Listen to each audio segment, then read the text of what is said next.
Mick Schumacher has been one of the drivers that we were eager to see bloom in the 2022 season, but that hasn't been the case so far. Although he scored his first career points in his second year in F1 by finishing P8 and P6 in Silverstone and Austria respectively, it just hasn't been enough for Haas to invest much more in him. Not just that, it seems like Mick will cut his relations with Ferrari's academy too at the end of the 2022 season, making him a free agent for the next season. But his options when it comes to an F1 seat are very thinned at the moment, meaning that he doesn't have the luxury to pick if an F1 seat is to be offered to him. What's even more concerning for Mick is that the chance that he's currently driving his last races in F1 is a very real one. So is Mick's tenure in F1 finished? Stick around with us to find out more. Mick has joined Haas in 2021 in a very troublesome year for the team due to the severe impact of COVID-19 and the fact that they were dead last and decided to not develop the car to save some funding for the 2022 season. Mick and Nikita Mazepin were driving just to gather some experience in the sport. In that season, Mick was able to outperform Mazepin by a lot, and that's why we all thought that he had something in him, something that will make him a competitive driver on the grid.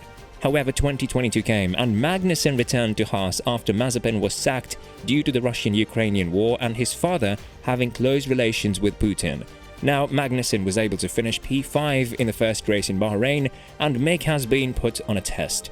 For the first time in his career, although in his second season, he had a teammate that knew how to drive for a change.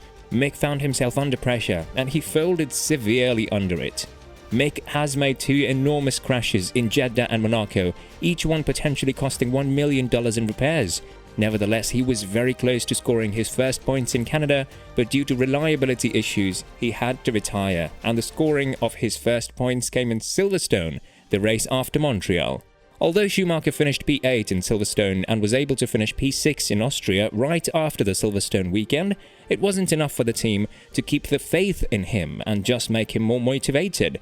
At last, it wasn't the team's fault that he wasn't able to perform under pressure, and with Haas and Ferrari growing out of patience, it seems like Mick is done for good with both sides.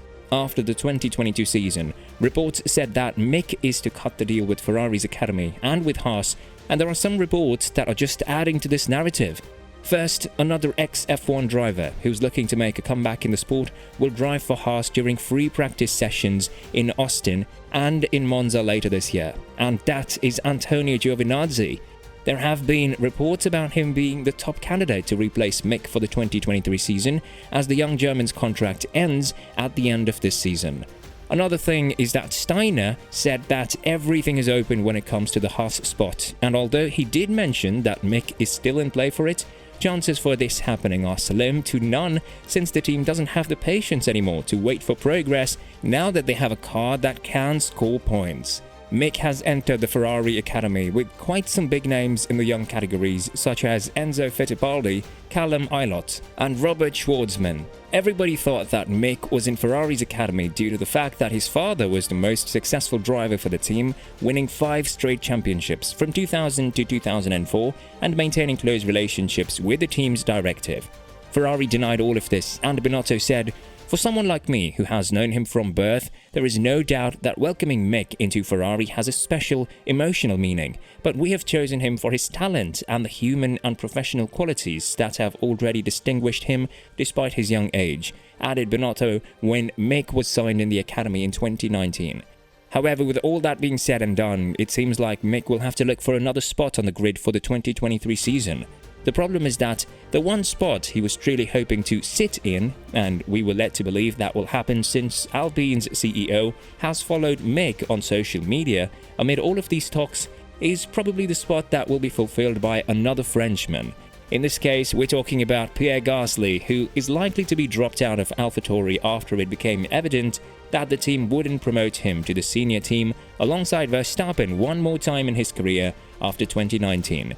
Gasly has proven himself as a driver who can perform in a very underperforming car, as was the case with AlphaTauri in 2020. This season, the team finished P7 and Gasly was able to score 75 points out of the 107 points that AlphaTauri had as a team. Also, Gasly has scored his maiden win in 2020, holding off the McLaren of Carlos Sainz to win in Monza. In 2021, Gasly scored more points compared to 2020, and his team finished P6 in the Constructors' Championship as he scored 110 out of the 142 points of AlphaTauri. Now it's evident that the team is in regressing form, and according to Helmut Marko, they are willing to let Gasly go in 2023. But there is something that needs to be fulfilled first, likely the transfer of Colton Herta to AlphaTauri. We have a valid contract for 2023, but in the meantime, there are talks. If our conditions are met, we wouldn't stand in Gasly's way. It would be a dream come true for him to drive in a French factory team, but not all the conditions have been met yet, said Marko.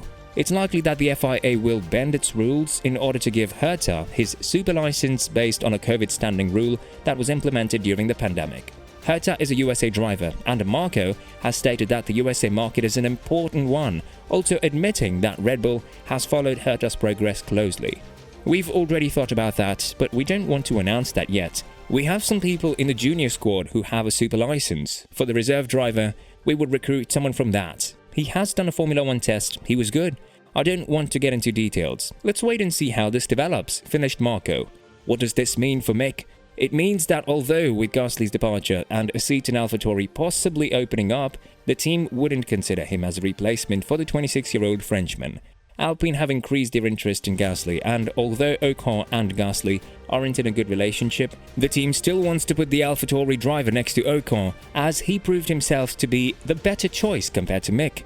However, hope is present in a former two-time F1 champion named Emerson Fittipaldi, who said that he can see Mick driving for AlphaTauri from the next season. AlphaTauri is a competitive team, and they're getting better and better. I'm trying to compare if Mick goes there, and it's hard to compare him to Gasly and Tsunoda. I know Gasly is fast, but to what level? If Mick joins one of the two, it could be a positive surprise there because he's been improving. In the last few Grand Prix, he's done really well. AlphaTauri is doing well. Franz Tost is a very good guy. He's a former racer. He's developed some amazing racers. I can see if they pick up Mick because they know he has potential, said Fittipaldi. But these rumors and the hope have been kept to a minimum from Helmut Marko, who is going to be the main guy you'd have to impress in order to receive a spot in AlphaTauri as a young driver, given the fact that he is the boss of the Red Bull Junior program. He's not an issue for us. He is, or was, a Ferrari Junior. That's why we've never dealt with Mick Schumacher. We have our own program. Of course, we prefer our own people, said Marko. With that being said, Schumacher is likely to find himself without a seat for the 2023 season.